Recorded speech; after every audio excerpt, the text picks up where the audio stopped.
ایک غلام تھا۔ ایک دن وہ کام پر نہ گیا تو اس کے مالک نے سوچا کہ مجھے اس کی تنخواہ میں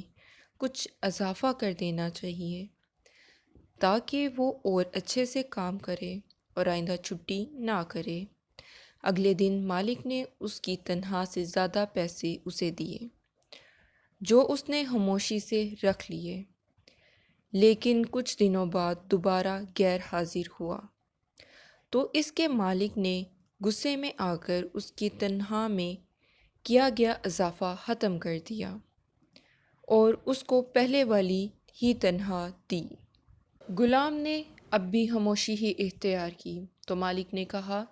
کہ جب میں نے اضافہ کیا تم تب بھی خاموش رہے اور جب میں نے کمی کی تم پھر بھی خاموش رہے۔ تب غلام نے جواب دیا، جب میں نے پہلے دن غیر حاضر تھا تو اس کی وجہ میرے گھر ایک بچے کی پیدائش تھی، اور آپ کی طرف سے تنخواہ میں اضافہ کو میں نے اس کا رزق خیال کیا جو وہ اپنے ساتھ لے کر آیا، اور جب میں دوسری مرتبہ غیر حاضر ہوا تو اس کی وجہ میری ماں کی وفات تھی، اور آپ کی طرف سے تنخواہ میں کمی کو میں نے وہ رزق خیال کیا جو وہ اپنے ساتھ لے گئیں۔